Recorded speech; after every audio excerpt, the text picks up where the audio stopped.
नमस्कार दोस्तों, मैं रोहित छिल्लर स्वागत करता हूं आप सभी का आपके अपने YouTube channel Chhillar sir. Friends, यहां पे मैं आपको डेली आपका जो 8 PM है उस पे आपका मैथ का प्रैक्टिस सेट है वो आपको रेगुलर मिल रहा है। देखिए, आपका किसी का भी एग्जाम हो, अभी बात करें तो हम रेगुलर जो आपका यूपी पुलिस और दिल्ली पुलिस जिसकी वैकेंसी आप सभी को पता है कि बहुत जल्द आने वाली, बहुत बार मैं आपको बता भी चुका। यदि आप चैनल पे देखोगे तो यूपी पुलिस के लिए बता रखी है कि आपकी 26,382 जो भी इसका टेंडर वगैरह है उसके अकॉर्डिंग कब क्या आ रही है। जून में वैकेंसी, अक्टूबर में पेपर और दिसंबर में फिजिकल। ये तीनों चीजें आपको बता रखी है, पर जो आपके तथ्य हैं उनके अनुसार ही चीजें मैंने यहाँ पे बताई थी। ठीक है। दूसरी आपकी दिल्ली पुलिस की बात करें तो ये भी आपकी कब से, 17 मई से। ये तो आपका जो कैलेंडर आता है उसके अकॉर्डिंग दे रखी है। और आपने देखा होगा एसएससी का जो भी टेंटेटिव कैलेंडर होता है उसके अकॉर्डिंग ही चीजें हैं वो आपकी लगभग आपकी चाहे 1-2 दिन आगे पीछे हो सकती है, लेकिन ज्यादातर चीजें वो ही आपकी होती। आज का जो हमारा जो आप कहते हो प्रैक्टिस सेट है मैथ का, उसमें हम क्वेश्चन करने वाले हैं एक स्पेशल चैप्टर से। ठीक है। कभी कभार ऐसा भी होता है कि हमें चैप्टर से भी रिलेटेड करने पड़ जाते हैं। देखिए, जितनी ज्यादा आप इन चीजों की प्रैक्टिस करोगे बहुत ज्यादा क्वेश्चन है आपके आने वाले हैं। मैथ की जिक्र करूं तो चाहे वो आपका यूपी पुलिस हो चाहे आपका दिल्ली पुलिस हो, और अभी जिनके एग्जाम है मतलब पेपर फॉर्म भरे जा रहे हैं, एसएससी एमटीएस होगा, सीएचएसएल होगा, इनमें भी आप सभी को पता है कि 25-25 क्वेश्चन इनमें भी आपके आते। अभी बात करें रेशियो एंड प्रोपोर्शन की, देखिए कहीं से चीजें आपने पढ़ी होंगी, फिर भी मैं आपको बताता हूं ऐसा तरीका आपको यहाँ पे बताऊंगा जिसके बाद इन चीजों को करते हुए आप मतलब लगेगा कि आपका क्वेश्चन है वो जल्द यानी कम समय में हो पा रहा है। ठीक है। तो आप पूरा जो प्रैक्टिस सेट है वो रेगुलर कीजिए करें। आप सभी को पता है कि डेली आ रहा है आपका 8 PM, तो अपना टाइम सा ही फिक्स कर ले। ये जरूरी नहीं कि 8 PM आ रहा है तो आप 8 PM ही देखिए। जो भी आपका टाइम टेबल बना हुआ है पढ़ाई के अनुसार, तो उसमें ये फिक्स कर ले कि आपको प्रैक्टिस सेट है वो जरूर करना है, क्योंकि मैथ है और रीजनिंग ऐसे चैप्टर है जितनी ज्यादा इनकी प्रैक्टिस करोगा उतने ही आपके लिए फायदेमंद होने वाले। चलिए आप ज्यादा बातें नहीं करते हुए देखिए आज का हमारा पहला क्वेश्चन है वो आपका ये है। क्या दे रखा है यहाँ पे कि पहले जब भी मैथ का जिक्र होता है क्वेश्चन को अच्छे से पढ़ लिया करें, क्योंकि एग्जाम में ऐसे क्वेश्चन आते हैं कि आप पढ़ते हो थोड़ा सा फिर लगता है कि वही क्वेश्चन है और जल्दबाजी में उसका ऑप्शन गलत लगाते। तो पहली चीज यही होनी चाहिए कि आपको क्वेश्चन को अच्छे से पढ़ना। जैसे क्या दे रखा है, दो संख्याएं 7:5 के अनुपात में है, उनमें से प्रत्येक को 40 कम करने पर अनुपात है 27:17 हो जाता है। संख्याओं के बीच का अंतर बताइए। चलिए, जैसा क्वेश्चन ने कहा है वैसा लिख देते हैं। दो संख्याएं थी 7 और 5 के अनुपात। कितनी थी? दो संख्याएं थी 7 और 5 के अनुपात। यदि प्रत्येक में से 40-40 कम कर दे ये तो अनुपात हो जाता है 27:20। कितना हो जाता है? 27:20। अब देखिए, जब भी आपने यदि देखी है क्लासे वगैरह तो हर बार मैं यही कहता हूं कि जो चीजें दे रखी होती है उन्हीं चीजों को हम मान लेते हैं। यानी संख्याएं मैंने मानी तो शुरू में मानी 7 और 5 ही थी। ठीक है। एक संख्या 7 थी, एक संख्या 5 थी। अब आप खुद बताइए, प्रत्येक में ये यहाँ पे 40 कम करने को बोल रहा है। यदि प्रत्येक में आपकी चीजें 40 कम होगा तो जो शुरू में संख्याओं के बीच अंतर था वो ही आपका अब भी होगा। यानी दूसरी भाषा में आपको समझाता हूं यहाँ पे उदाहरण के तौर पे, जैसे संख्याएं हैं 3 और 5, यदि प्रत्येक में 2-2 घटाऊंगा तो कितना आएगा? 1 और 3 आएगा। यानी यहाँ पे जो अंतर था वो ही यहाँ पे मिलेगा यदि प्रत्येक में वो ही चीज घटा रहा। ऐसा ही क्वेश्चन कह रहा है कि 40 कम करने, उनमें से प्रत्येक को 40 कम करने। ठीक है। यानी कहने का मतलब है क्वेश्चन कह रहा है कि यहां से मैं 40 कम कर रहा हूं तो अनुपात ये आ रहा है।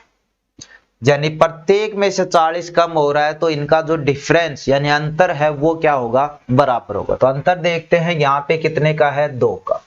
यहाँ पे देखा कितने का? 7। यानी अंतर बराबर नहीं है, यानी चीजें सही तरीके से घटाई नहीं गई है।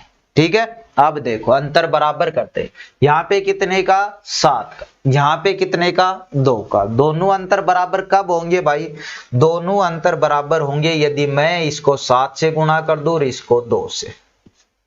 तो 7 दूनी ये भी 14 हो जाएगा और 7 दूनी ये भी 14 हो जाएगा, यानी अंतर बराबर हो जाएगा। और ऐसा ही आपको करना है, तो इसको कर रहे हैं 7 से गुणा, तो 7 को 7 से गुणा किया, क्या आई 49।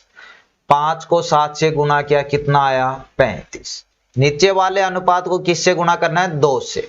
27 को 2 से गुणा किया, कितना आया 54। इसको 20 को 2 से गुणा किया, कितना आया 40। ठीक है।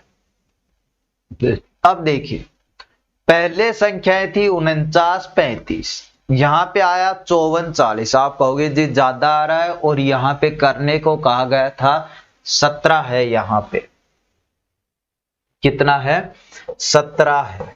तो इस क्वेश्चन को एक बार अब यहां पे देखिए, 20 नहीं है, कितना है यहाँ पे 17 है।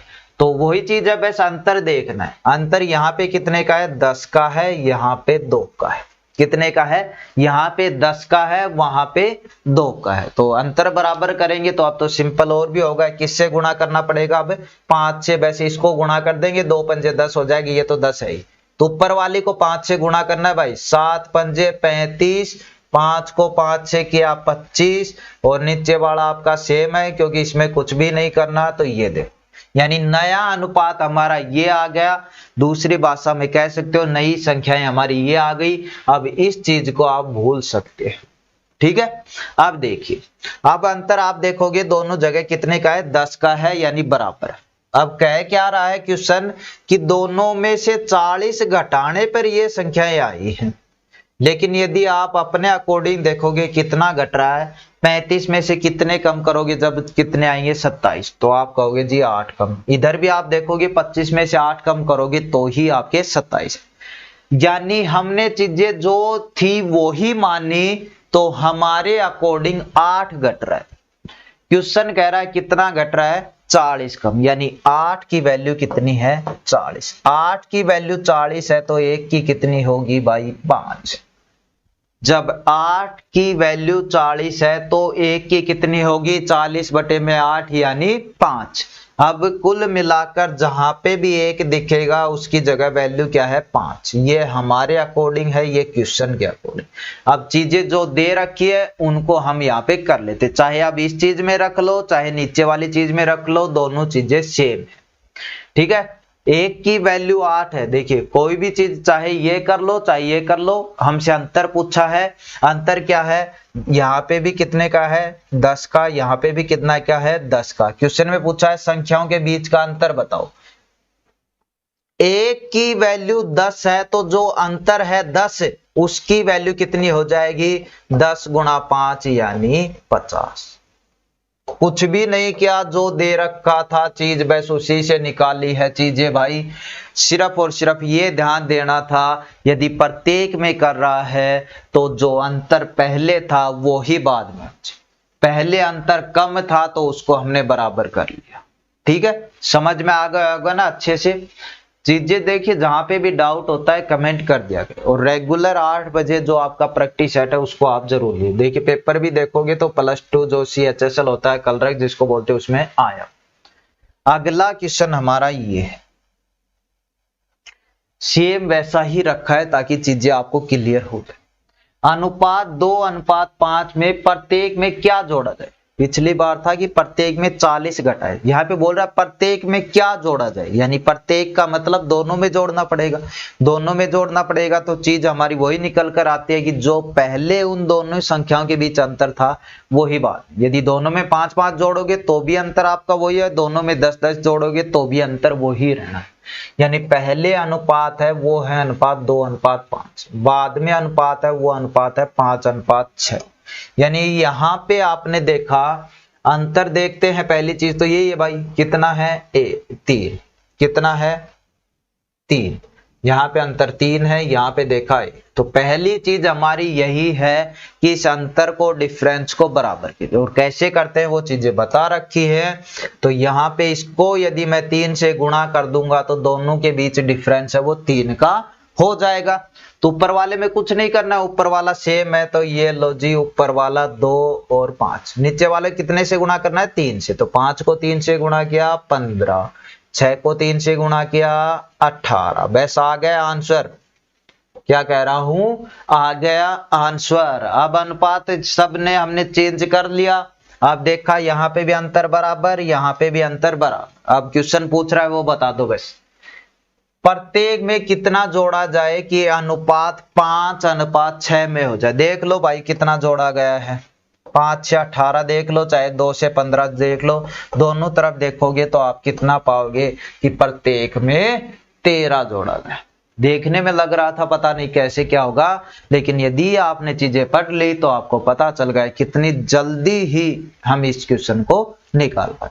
ठीक है, तो कितना आ गया आपका यहाँ पे 13 आंसर आ गया। तो कोई दिक्कत नहीं है, जैसा क्वेश्चन कह रहा है उसके अकॉर्डिंग चलते जाओ, बस क्वेश्चन को ध्यान से पढ़ना। चलिए और करते हैं। ये रफली दिख रहा होगा, मैं यहाँ पे लिख देता हूं। वैसे तो क्या है, ये है 6a बराबर 11b बराबर 7c। अनुपात बताना है भाई a, b और c का। चलिए, जब भी ऐसा आता है, आप एक मेथड देखा होगा, मैं इस तरह से करते हो ये चीजें, लेकिन आज के बाद ऐसा नहीं करोगे। देखिए इतना सिंपल इजी तरीका मैं आपको यहाँ पे बताता हूँ। उससे पहले हमें चाहिए क्या, जब भी ऐसा आता है कभी कभार आपको ये मिलेगा भाई ए बी का अनुपात ये है, बी अनुपात सी का ये है, तो आप ये बताइए, है ना। यहाँ पे पहले ही क्वेश्चन हमने ऐसा रख लिया ताकि इस तरीके से ऐसा भी निकाल सके, क्योंकि ऐसा आ गया तो फिर सिंपल हो ही जाएगा, तो हमने थोड़ा सा डिफिकल्ट यहाँ पे ले लिया। चलिए, तो इन दो से देखते हैं पहले ए और बी हमारे पास क्या आता है। देखिए 6a बराबर 11, ये जो लिखा होता है a अनुपात b, इसका मतलब क्या होता है a बटे b, यानी दोनों चीजें बराबर हैं, चाहे a अनुपात b लिख दो चाहे a बटे b लिख दो, एक ही बात। तो हमें चाहिए क्या, a बटे b। यहाँ पे a है, ये b वाला इधर आ गया बराबर के, तो इधर गुणा में था, इधर भाग बराबर, इधर b तो हमने उधर ले गए, इधर क्या बचा 11, ये 6 इधर गुणा में है, इधर आ जाएगा भाग, यानी कुल मिलाकर ये लो जी यहाँ पे लिख दिया a और b का अनुपात हो गया 11:6। a बटे b का मतलब वही होता है कि चीजें अनुपात में है, यानी a और b का अनुपात मिल गया हमें 11:6। अब इन दो से निकाल लेते हैं भाई b और c का, तो हमें चाहिए क्या b बटे c, और यहीं से निकले। देखिए ये b था, ये रहा, ये c इधर गुणा में है बराबर के, इधर आएगा बटे में, c उधर चला गया, इधर क्या बचा 7, इधर क्या है 11 है तो नीचे आ जाएगा। बस b और c का अनुपात है वो क्या आ गया 7:11। क्या आ गया 7:11। चीजें क्लियर हो चुकी है। अब हम a b और c का बिल्कुल अच्छे तरीके से क्वेश्चन हो गया हमारा। a b का अनुपात है 11:6, b और c का अनुपात है 7:11। तो चलिए अब इसमें रखते हैं। तो पहली लाइन क्या बोल रहा है, a और b का अनुपात कितना है 11:6, तो 11 और 6 यानी जो चीज दे रखी है वही मान ले, a 11 है b 6। b और c का कितना है 7 और 11। जी b का तो पहले से 6 है, तो क्या करेंगे, पहले से 6 है तो वो पहली लाइन के अकॉर्डिंग है, हमने दूसरी लाइन पढ़ी है तो वो दूसरी लाइन में लिख देते। क्या पढ़ा है 7 और 11, b 7 है और c 11, दो जगह खाली बच गई जी। यहाँ पे क्या रखे, यहाँ पे देखिए कितना इजी तरीका मैं आपको बताता हूँ। उसी लाइन में, जैसे ये लाइन खाली है तो इसमें, ये यहाँ पे खाली है तो इसी लाइन, उसी लाइन में देख लो उसके साथ में क्या अक्षर है, अंक है, वो ही वहां पे लिख दो। ये अक्षर खाली है, ये जगह खाली है, इसके साथ में क्या है, उसी लाइन में 6 है, इसके साथ में क्या है 6 है, तो यहाँ पे 6 लिख दो। ये यहाँ पे ये खाली है तो इसी लाइन में देखना है, इसी लाइन में इसके साथ में क्या है 7, तो यहाँ पे 7 लिख दो। बस आंसर आ गया। अब इनको गुणा ही तो करना है, बस हमारा अनुपात आ गया 11 7 77, 6 7 42, 11 6 66, 77 42 66। क्या आ गया 77 42 66। तो इस तरह से हम इनका जो अनुपात होता है ए बी सी का बिना mn मेथड वाले से निकाल सकते हैं। ये जरूरी नहीं हो कि इन चीजों को पहले बराबर करें तब ये ऐसा होता है, ठीक है। तो अब अच्छे से आपको बता दिया है, तो इस तरीके से आप कर ले। एक और क्वेश्चन है, देखिए क्वेश्चन को ध्यान से पढ़े तभी चीजें आपकी यहाँ पे होगी। क्या दे रखा है यहाँ पे, देखिए किसी कक्षा में लड़कियों की संख्या लड़कों की संख्या से 20% अधिक है। यदि कक्षा में 66 विद्यार्थी हैं तो कक्षा में 4 और लड़कियां भर्ती कर ली जाएं तो लड़के और लड़कियों की संख्याओं का अनुपात। दोनों चैप्टर मिक्स कर दिए, परसेंटेज और जो आपका रेशियो एंड प्रोपोर्शन है वो। यानी जब भी परसेंटेज का जिक्र होता है चीजें अपने आप में 100% होती है, एक बात है। जब भी रेशियो प्रोपोर्शन यानी अनुपात वाला जिक्र होता है, जो अनुपात दे रखा है वही चीजें हैं, दूसरी बात, ठीक है। तो इन दो बातों पे हमेशा गौर ध्यान रखना। पहली चीज दे रखी है कि कक्षा में लड़कियों की संख्या लड़कों की संख्या से 20% अधिक है, ठीक है। यानी मैं मानू टोटल कितना है, 100% विद्यार्थी है कक्षा, इधर लड़के यानी बुआ, इधर लड़कियां यानी जी गर्ल। क्या बोल रहा है, लड़कियों की संख्या लड़कों की संख्या से 20% अधिक है। यानी जितने लड़के हैं उनसे 20% ज्यादा लड़कियां हैं। अब आप कहोगे जी 100% तो हमने कुल मान ली, ऐसी बात नहीं होती।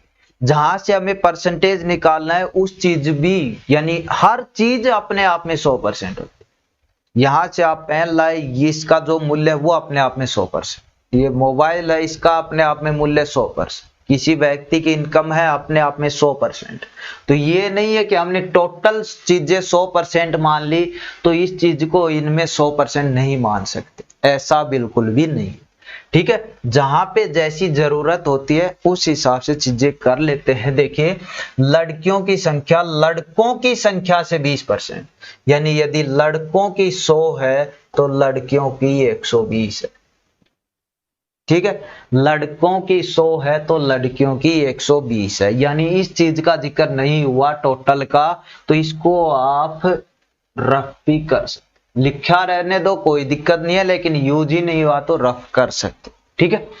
अब यहाँ पे अब ये आ गया तो हमने अनुपात मानो चाहे कुछ मानो, हमने मान लिया लड़के 100 हैं लड़कियां 120। कट पिट कर और कुछ आ जाता है तो काट लेते हैं, क्योंकि यहाँ पे एक चीज और दे रखी है, कुल विद्यार्थी 66 है। कुल विद्यार्थी 66 है, यदि हम जोड़ेंगे तो विद्यार्थी जा रहे 220। यहां से निकल जाएगी चीजें, कोई दिक्कत नहीं है, लेकिन ये है कि ये 66 दे रखे हैं तो इनको काट पीट के थोड़ा कम कर लेते हैं ताकि थोड़ा लेवल का क्वेश्चन बन जाए। वैसे यहां से भी कर लोगे कोई दिक्कत नहीं है, ठीक है। तो काटेंगे तो कितने से, 20 से कट जाएगा शायद, 20 पंजे 100 होते हैं, 20 छिक्की 120। यानी लड़के हो गए भाई 5, लड़कियां हो गई 6। टोटल अपने अकॉर्डिंग कितने, 11। क्वेश्चन कह रहा है कितने हैं, 66। यानी 11 की वैल्यू कितनी होगी, 66। अपने अकॉर्डिंग 11 पता चल गए ना कैसे होगी, लड़के 5 हैं लड़कियां 6 हैं, टोटल कितने हो गए 11। तो 11 की वैल्यू 66, यानी 1 की वैल्यू निकालेंगे 66/11 यानी कितना, 6। तो जहां पे भी 1 दिखेगा उसकी वैल्यू कितनी है, 6। यानी हमारा एक क्वेश्चन के 6 के बराबर, ठीक है। तो हम देख लेते हैं अब लड़के कितने हैं लड़कियां कितनी है। 1 की वैल्यू 6 है तो लड़के 5 है, यानी 6 पंजे 30, ये हो गए लड़के। 1 की वैल्यू 6 है यानी लड़कियां हैं 6, तो 6 छंगा 36, ये हो गई लड़कियां। 30 लड़के हो गए, 36 लड़कियां हो गए, जोड़ोगे तो पाओगे 66 ही है, ठीक है। समझ में आ गई अब चीज। अब देखिए कक्षा में 4 और लड़कियां भर्ती कर ली जाए। लड़कियां पहले कितनी है, 36, लड़के कितने हैं 30। लड़कियां 4 और भर्ती कर ली जाए, पहले कितनी है 36, 4 और ऐड हो गई, कितनी हो गई 40। लड़के 30 लड़कियां 40। तो लड़के और लड़कियों का अनुपात पूछा है भाई, 30 और 40 कट रहा है तो काट दीजिएगा, अनुपात क्या बचा 3:4। देखिए कितना सिंपल क्वेश्चन बन गया, कितना सिंपल क्वेश्चन है आपका यहाँ पे बन गया, ठीक है। तो इस तरीके से आप पहले क्वेश्चन को बस पढ़ लीजिएगा, जो दे रखा है उसके हिसाब से चीजें निकलती। ये अब सिंपल है, इसको आप कर लोगे। क्या दे रखा है, ए बी का अनुपात दे रखा है, फिर बी और सी का दे रखा है, तो अभी करवाया था, इसमें कोई दिक्कत नहीं होनी चाहिए। नीचे आपको बताना भी है कितना है, ये ए और बी का 5:8 है, और ये यहाँ पे रफ हो रहा है, ये भी शायद आपका 4:8 है। ध्यान देना, B/C नहीं लिखा है, C/B लिखा है, तो इस चीज पे गौर, तभी कहता हूं पहले क्वेश्चन को अच्छे से पढ़िएगा, क्योंकि यदि इसको आप B/C करोगे तो ये हो जाएगा 8:4, ठीक है, ना कि 4:8। तो इस चीज पे भी जरूर, तो क्वेश्चन पढ़ने का मतलब यही है कि उसको आप अच्छे से पढ़ो, ठीक है। तो ये इसका आप कर सकते हो, सिंपल है, कोई दिक्कत नहीं है। ये देखिए उससे ही रिलेटेड है, लेकिन थोड़ा सा अलग है, तो मैं आपको बता देता हूं।